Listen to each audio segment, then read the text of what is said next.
Né en 2005 à Souston, le groupe de post-rock Sakia jouera demain soir à la salle Roger Hanin des morceaux de son second album dans une configuration plutôt particulière pour un groupe de rock. Mercredi, quelques adolescents de l'espace jeune de Souston sont venus à la rencontre des membres du groupe en pleine préparation pour leur concert. Plus habitués aux conditions des concerts de rock où le public est debout, les membres du groupe ont dû adapter leur spectacle à la configuration assise de la salle Roger Hanin. C'est un peu particulier pour nous parce qu'on joue on fait ce qu'on appelle le Sakia assis. Alors, on l'a déjà joué une fois ici il y a quelques temps. On joue en théâtre, c'est-à-dire qu'on est quand même un groupe de rock, habitué aux scènes rock, et là on se place en théâtre, alors avec public assis, musiciens assis, donc pour faire quelque chose de justement un peu moins rock. C'est une disposition qui va permettre au groupe de faire profiter un peu plus le public de certaines subtilités dans la musique qu'on n'est pas forcément habitué à mettre en avant dans des scènes beaucoup plus rock ou sur des scènes de festival ou de concerts un peu plus énervés. Donc toutes les subtilités de composition, n'est-ce pas, et toute l'énergie beaucoup plus atmosphérique, beaucoup plus trip-hop, on va pouvoir la développer ici dans un cadre beaucoup plus adapté.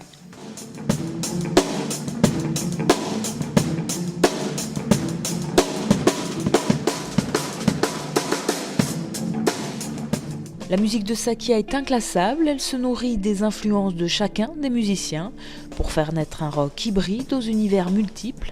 Nouveauté pour ce second album, la présence de Lorraine dans le groupe qui pose sa voix sur certains morceaux. Donc il n'y a que 2 morceaux qui sont enregistrés au chant sur l'album et en concert maintenant il y en a 5 ou 6, je ne sais plus exactement. Enfin, voilà. Mais pas partout quand même. Parce qu'on est un groupe instrumental à la base, alors on garde notre fierté. Oui, puis il n'y a pas que ça, il y a aussi des morceaux qui se portent très bien sans chant, qui n'ont pas du tout besoin d'une intervention supplémentaire et on est très attaché quand même à la musique primaire de Sakia.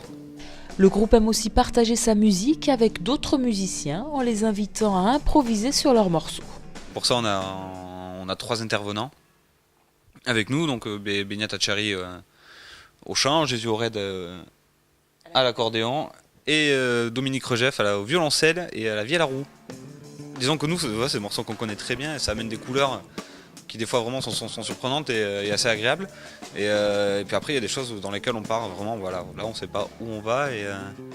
Mais même pas peur, enfin, vu comme c'est des musiciens en qui on a entièrement confiance, ils ont tous participé plus ou moins sur des enregistrements déjà ou des choses comme ça. Et puis on sait qu'on a une bonne entente, quoi. Les derniers concerts qu'on avait fait ici, c'était assez magique. Il y avait une osmose qui s'était passée entre nous et le public aussi. On espère retrouver ça cette fois-ci. Pour retrouver ou découvrir l'univers envoûtant et percutant de Sakia, rendez-vous demain soir à 20h30 à la salle Roger Hanin de Souston.